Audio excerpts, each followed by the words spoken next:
Olá, graças a Deus, mais um dia, mais um vídeo, mais uma leitura. Vamos continuar com Elizabeth Reich, com o livro Iniciação.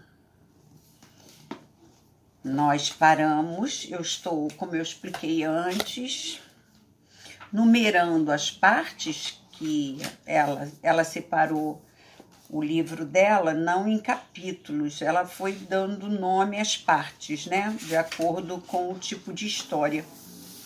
Mas eu numerei para ficar mais fácil da gente encontrar, tá bom? Então tá. Vamos começar. Deixa eu só retirar o barulhinho aqui do telefone, porque senão ele pode nos atrapalhar, tá bom? Paramos. Onde está? Onde está? Aqui. Eu subi o vídeo 6 e 7, que as histórias eram pequenas e daria pra gente, então, ler duas, né? Eu vou fazer a mesma coisa com 8 e com 9, certo?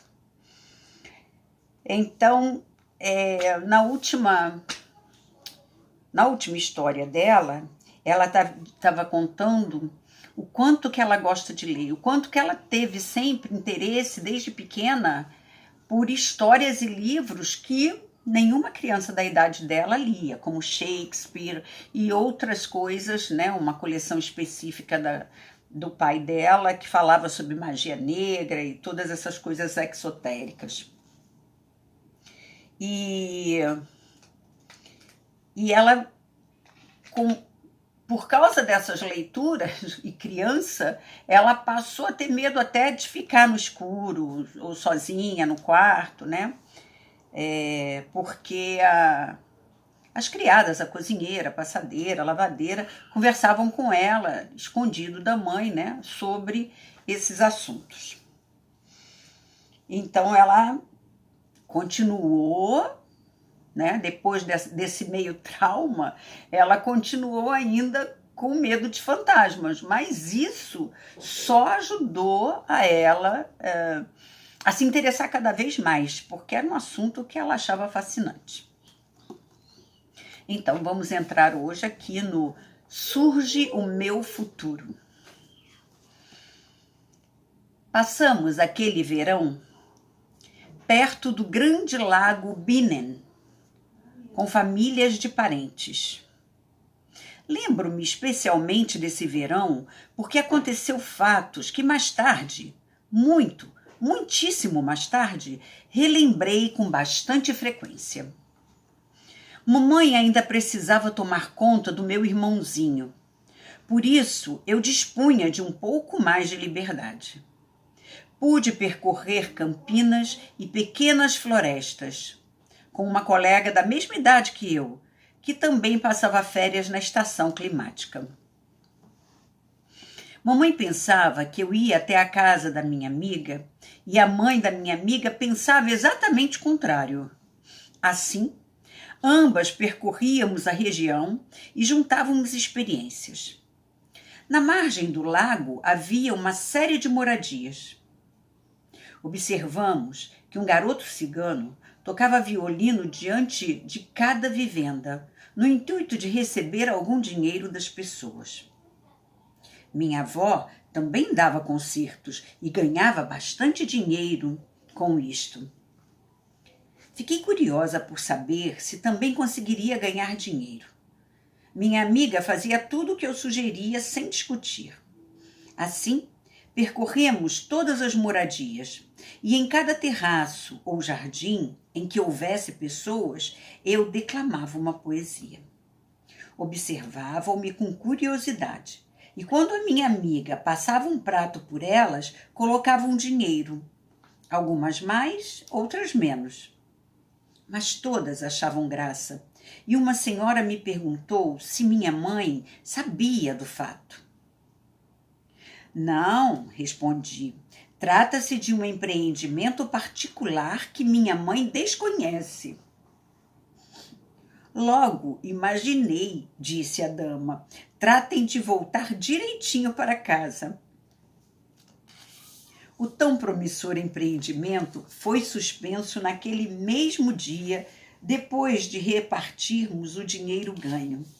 Fui para casa e, mostrando as várias moedas de cobre e de níquel, contei toda orgulhosa como as havia ganho. Minha mãe quase desmaiou. Pelo amor de Deus, gritou, como é que tem ideias como essa? O que as pessoas irão pensar? Você só nos envergonha. Por quê? Perguntei. Vovó também ganha dinheiro com a sua arte. O pequeno cigano também ganhou dinheiro. Por que seria vergonhoso o fato de eu obter dinheiro declamando poesias? Compreenda, sua menina tola, respondeu minha mãe. Seu pai tem um emprego importante no país e você não pode fazer esse tipo de coisa. O que papai tem a ver com o que eu faço? Papai é papai, eu sou eu. Não tenho um emprego elevado, então por que não posso ganhar dinheiro? Qualquer trabalho é honroso quando é realizado com dignidade. E declamei muito bem, acrescentei autoconfiante. Você não entende mesmo, retrucou mamãe, aborrecida. E já que faz essas coisas e ainda tem coragem de me responder, fica proibida de sair do jardim. Foi assim que perdi a liberdade. Mas o fato teve ainda outras consequências. Meu tio-avô, que havia alugado a outra metade da vivenda e que, portanto, morava com a nossa família, era um homem bom, dotado de um humor formidável. Quando ficou sabendo que eu declamara nas vivendas, também quis me ouvir. As duas famílias sempre se sentavam juntas à mesa e naquela noite meu tio sugeriu que eu declamasse algo depois do jantar. Não me opus. Os adultos sentaram-se em círculo e, colocando-me no centro, comecei a recitar algumas poesias que aprendera na escola. Meu tio-avô as apreciou muito e quis ouvir mais algumas. Não sei mais nenhuma, respondi. Então, conte-nos qualquer coisa que tiver vontade. Posso contar algo do livro que recebi como prêmio na escola? Perguntei. É claro, disse meu tio-avô. Comece logo. Comecei a contar o enredo de O Cura de Wakefield. Não sei se é a cura de Wakefield, mas aqui está um O. Então, eu vou ler a cura, tá? A cura de Wakefield.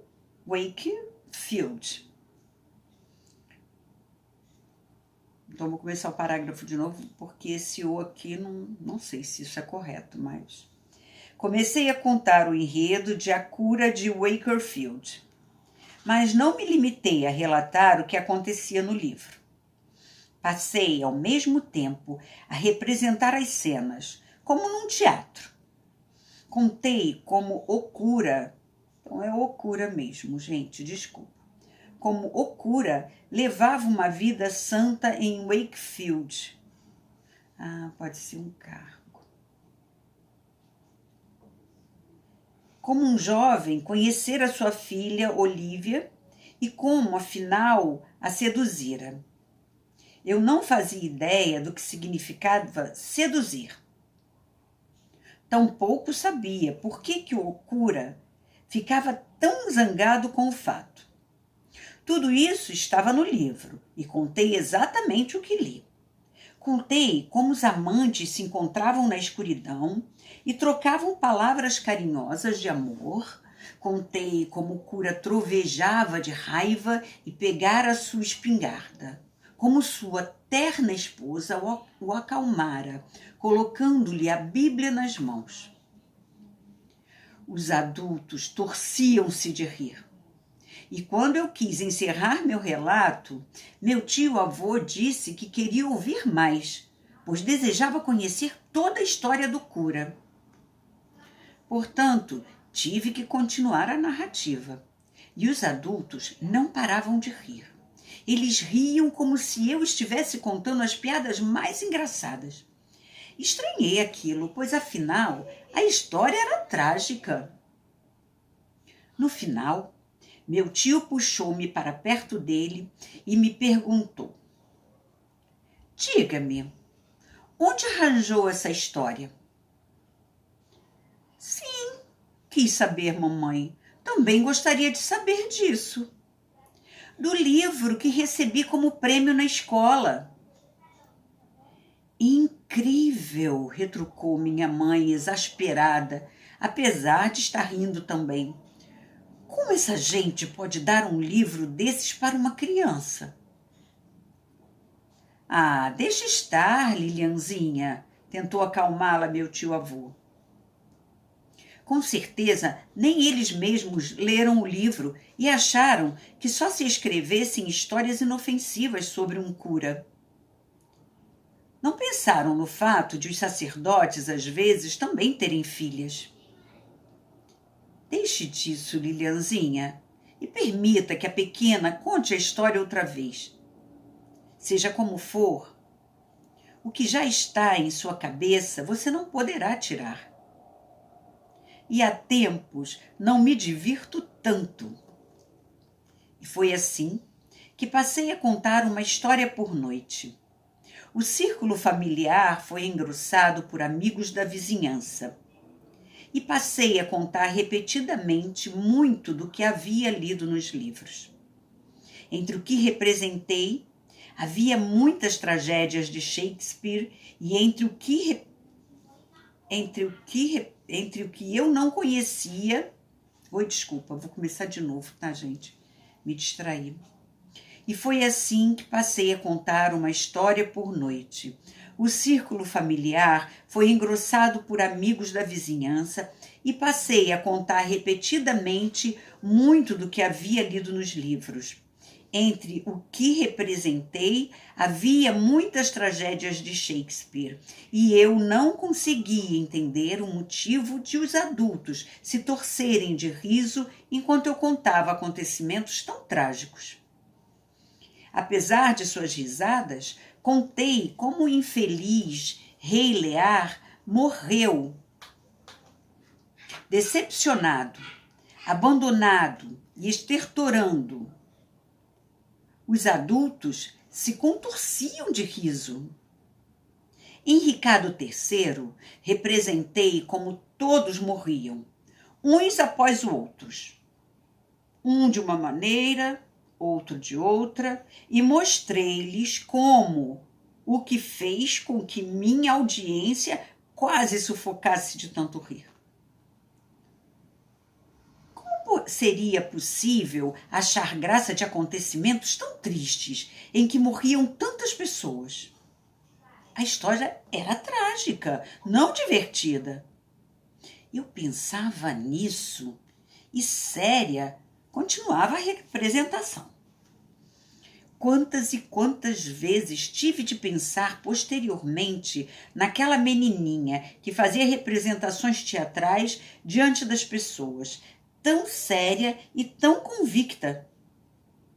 Já se antevia, na ocasião, o meu destino. Já naquela época me acostumei a exteriorizar algo do meu mundo interior. Coisas lindas, divinas e verdadeiras. Apesar de os meus ouvintes, às vezes, não entenderem as minhas verdades. Eu falava no interesse da verdade e um único ouvinte me importava: Deus. O verão passou depressa e voltamos para casa. No inverno seguinte, resolvi deixar de lado meus vestidos e usar um traje de palhaço.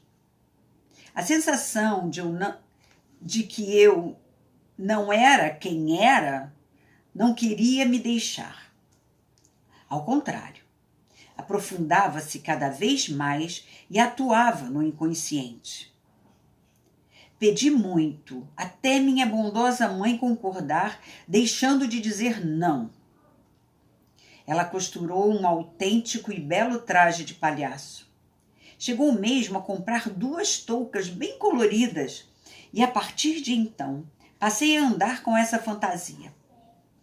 Gostava muito de fazer ginástica nas argolas e no trapézio e imitava em casa tudo o que vira no circo. Quando estava pendurada de cabeça para baixo no balanço de argolas, via o mundo todo em posição invertida e então tinha a sensação de ser livre. Naquela ocasião, eu ainda não sabia que os psicólogos chamavam o palhaço de, entre aspas, pessoa do tipo mutante. Fecha aspas. Além das habilidades que copiava dos acrobatas circenses, adquiri o hábito de me colocar nas mais estranhas e inusitadas posições corporais. Primeiro, meus pais ficaram surpresos e acharam graça. Depois foi a vez dos conhecidos e de toda a parentada. Todos se entretinham com minhas esquisitas posições corporais. Aonde quer que eu fosse, tinha de exibi-las. Eu as fazia instintivamente, nem sequer pensava no motivo. Apenas sentia que me fazia bem, que em determinadas posições aprendia melhor e que, graças a outras posturas, me sentia visivelmente revigorada depois de alguns minutos. A família se divertia com meu hábito maluco. E minha mãe já se acostumara a me encontrar em alguma posição estranha quando entrava em nosso quarto. Primeiro me passava um sermão sobre como uma menina bem educada devia sentar-se numa cadeira e não ficar de ponta cabeça, nem contorcer os membros em posições impossíveis, nem deixar as pernas penderem à esquerda ou à direita dos ombros e, por fim. No entanto, ela me deixou em paz com minha mania. Eu achava essas posturas físicas naturais. Estavam no meu sangue, gostava de fazê-las e ficava surpresa com o fato de as pessoas do meu ambiente as acharem estranhas, ainda mais sendo tão naturais. Nas férias de verão, aconteceu de a nossa família ir visitar a tia Rafaela por algumas semanas. Certa noite, um senhor chegou em visita à casa de minha tia. Ele havia passado vários anos viajando pelo Oriente e, como dizia tio Ferdinand, sabia contar coisas muito interessantes sobre esses países estrangeiros. Nós, as crianças, também fomos apresentados àquele senhor. E, como de costume, contamos tudo o que sabíamos fazer. Então, tia Rafaela mencionou sorrindo o meu estranho hábito de assumir as mais diferentes posições corporais, que pareciam revirar meus membros, posições que nenhuma pessoa conseguia imitar, a não ser talvez um homem-cobra. Deitei-me no chão e, como sempre ficava envergonhada quando se falava de mim, achava isso desagradável e desejava desaparecer. Tomei uma posição em que podia esconder inteiramente a cabeça, de tal forma que o espectador tinha a impressão de que ela fora cortada. Os adultos riram estrepitosamente e, em seguida, mostrei ainda mais algumas posições difíceis que gostava de fazer. O visitante observou minha demonstração sem rir e disse, finalmente, muito surpreso: "Mas essa criança está praticando típicos e exatos exercícios de yoga. Onde aprendeu isso, pequena?" Na ocasião, Eu nem sequer sabia o que significava a palavra yoga.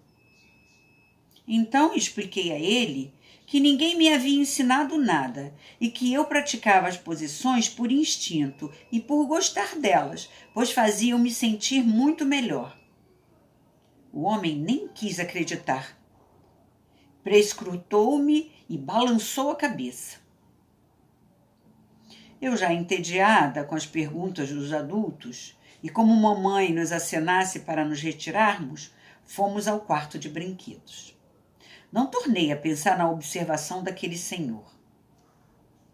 Somente mas muito mais tarde, quando a memória despertou subitamente e passei a entender tantas outras coisas de minha vida que parecia tão incompreensíveis, é que me lembrei da observação daquele estranho. Lembrei-me, então, de onde aprender aquelas posturas corporais, que depois, como adulta, nunca deixei de praticar, e as quais o sujeito chamara de exercícios de yoga. Tive plena consciência de que eu fazia as posições devido a um antigo hábito, pois precisava praticá-las diariamente durante vários anos no templo. Nelas refletia-se o meu passado e, ao mesmo tempo, o meu futuro. Pois bem mais tarde, já adulta, ensinei essas posturas a muitas pessoas a fim de estimular-lhes o desenvolvimento espiritual e físico.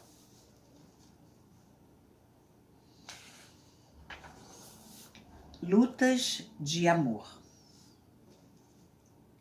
Os anos se passaram. Fiquei cada vez mais alta e meu corpo começou a amadurecer.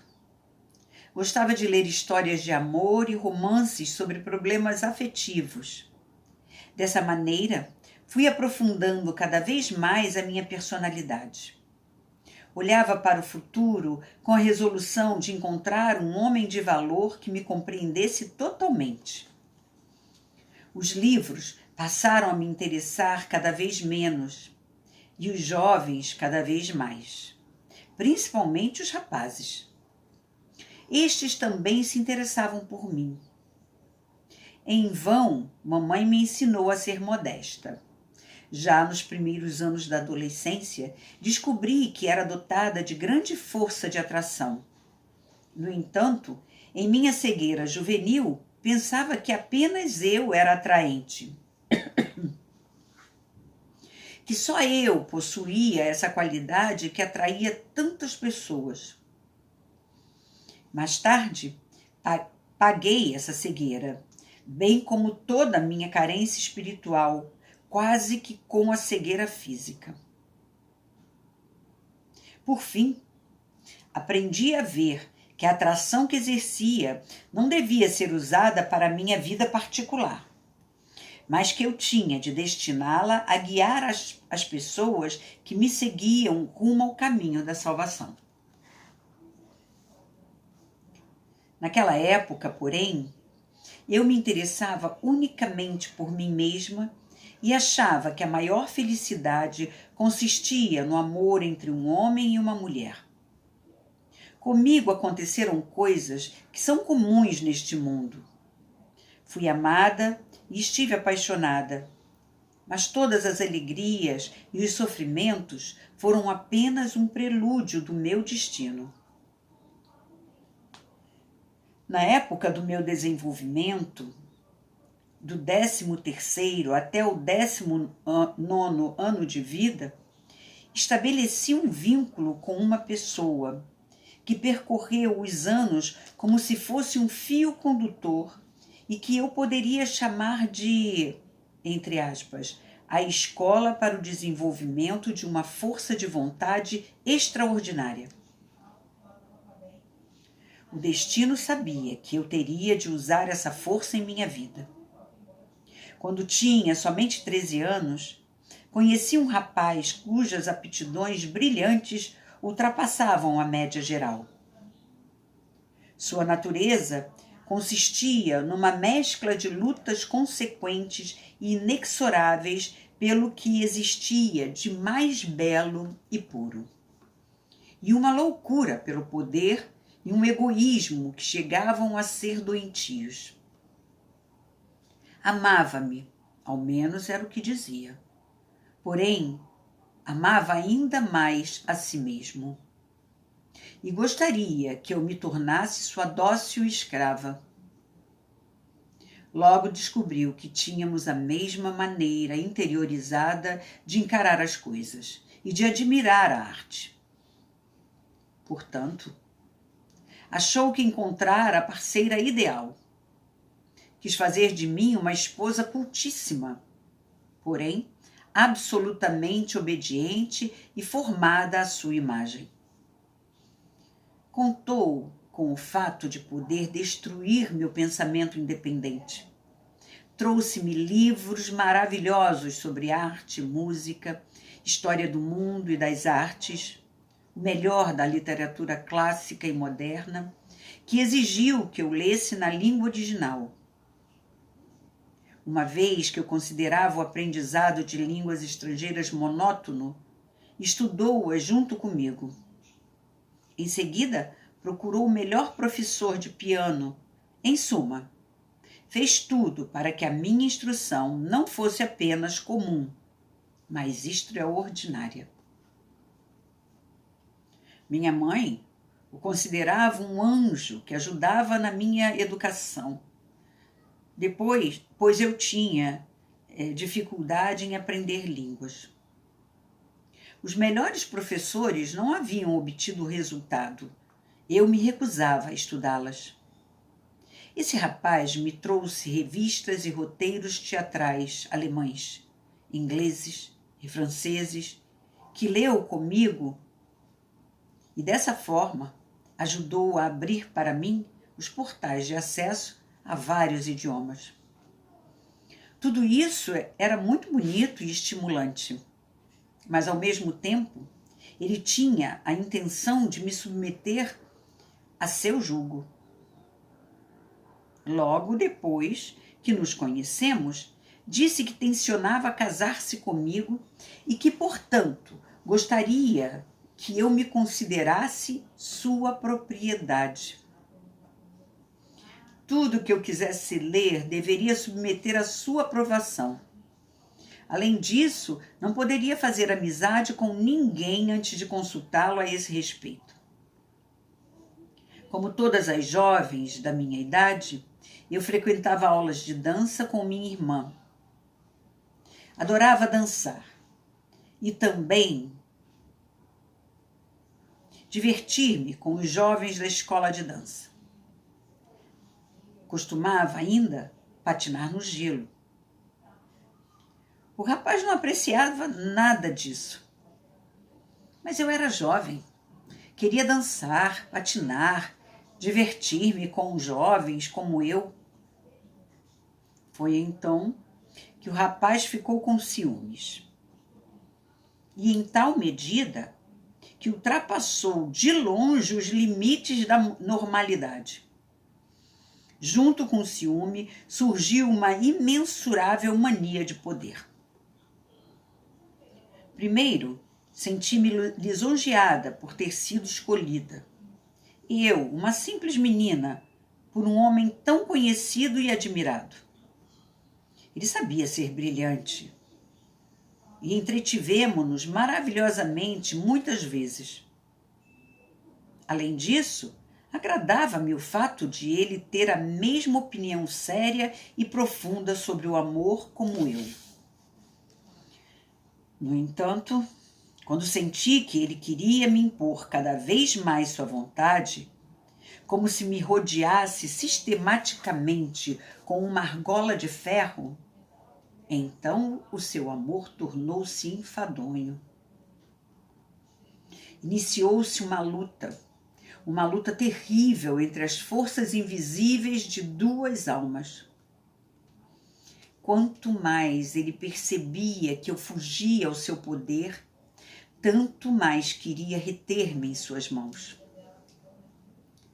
Quando completei 17 anos, quis que ficássemos oficialmente noivos. enviou o pai dele para falar com o meu, que não se alegrou com o fato.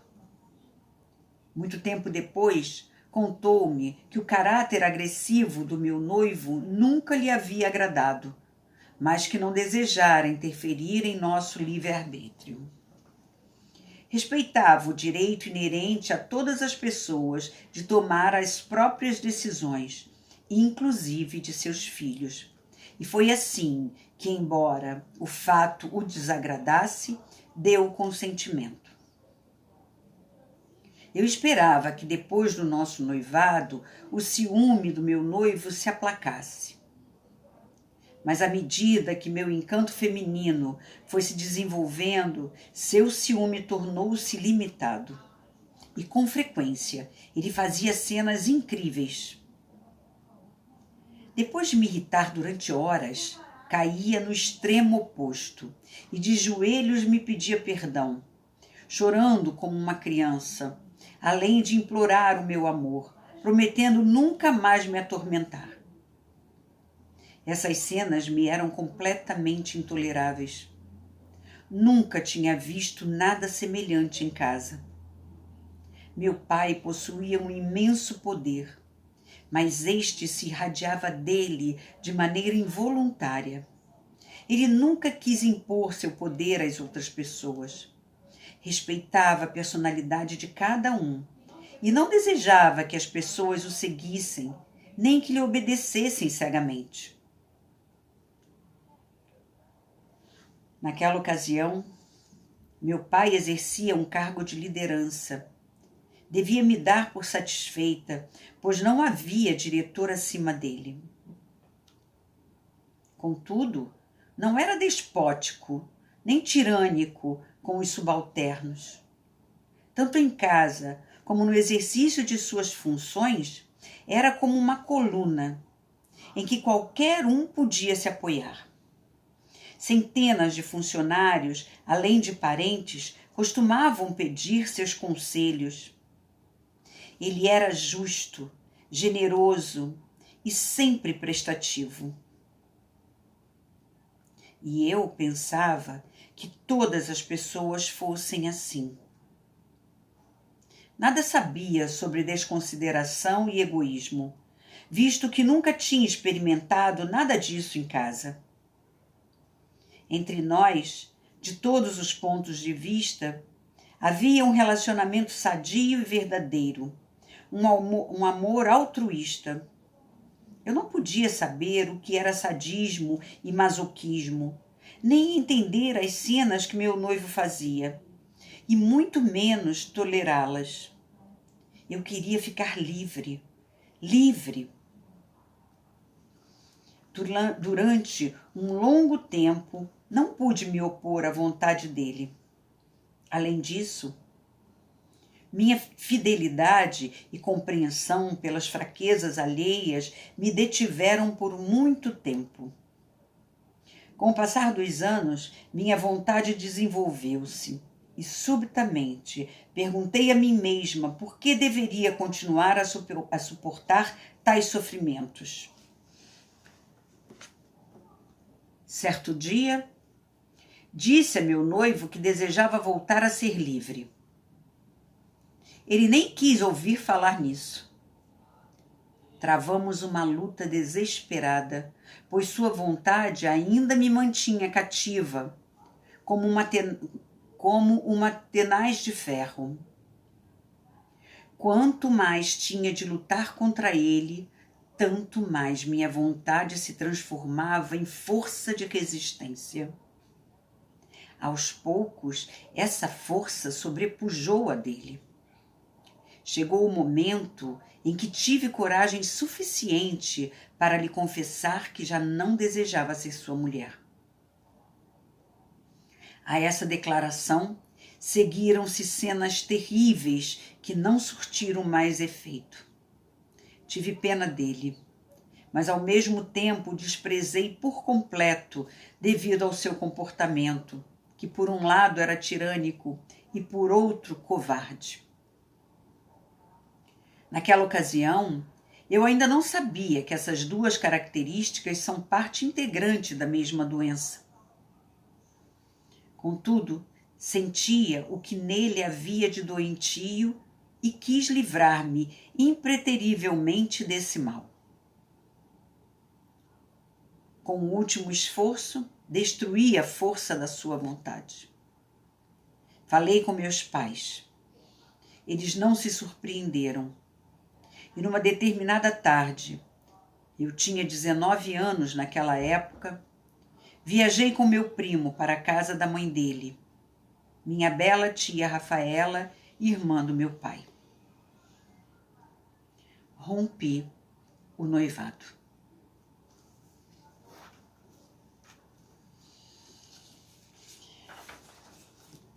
Vejam, né? Que situação. Nós vemos muito dessas situações, né, no nosso dia a dia. E com essa questão, né, principalmente da tecnologia e dos meios de comunicação, nós podemos saber, né, termos consciência de todos os acontecimentos dentro de uma sociedade, né? E esse tipo de comportamento, né, seja ele masculino ou feminino, mas geralmente é mais masculino, de poderio e de violência, porque era uma violência psicológica, né? Ele pode não ter agredido ela fisicamente, mas psicologicamente ele a atingia, né? E a atingiu durante anos. E ela aqui relata que pôde ver aquela doença e que aquilo tudo foi mostrando a ela qual era a postura que ela deveria tomar, né? E que ela era uma pessoa livre e que não haveria motivos para aquilo. E como ela mesmo diz aqui, ela foi se empoderando, ela foi adquirindo um poder enorme sobre toda aquela situação em volta dela, e chegou uma hora que aquilo se cristalizou e ela pôde tomar uma atitude, né? Seria tão bom, né, se nós, seres violentados, pudéssemos nos empoderar, né? Hoje, toda a sociedade, né, as leis e grupos de apoio ajudam muito pessoas que estão nessa situação. E nós não podemos, não devemos, pelo menos não devemos estarmos cegos e surdos para essas coisas que acontecem à nossa volta, seja pessoalmente com nós mesmos ou com quem está à nossa volta, né? Um vizinho que está sendo agredido, uma vizinha e coisas desse jeito. Hoje temos vários meios, né, de ajudarmos essas pessoas. Então fica aqui essa reflexão, né, sobre qual é a nossa parte, né, nessa sociedade, nesse ponto aqui que ela mostrou e que ela conseguiu se empoderar. Então, temos que nos empoderarmos, não é mesmo, mulheres do meu Brasil? Principalmente nós que não temos muita força física, né? E muitas vezes passamos por situações muito sérias. Além de agressão emocional, psicológica, ainda vem a física. E é sempre assim, né? A agressão e depois o pedido de perdão. Então, pensemos nisso e vamos tentar, né, não nos fazermos de cegos e surdos. E vamos botar a boca no trombone. Um grande afetuoso abraço para todos. Obrigada por estarmos aqui juntas mais uma vez.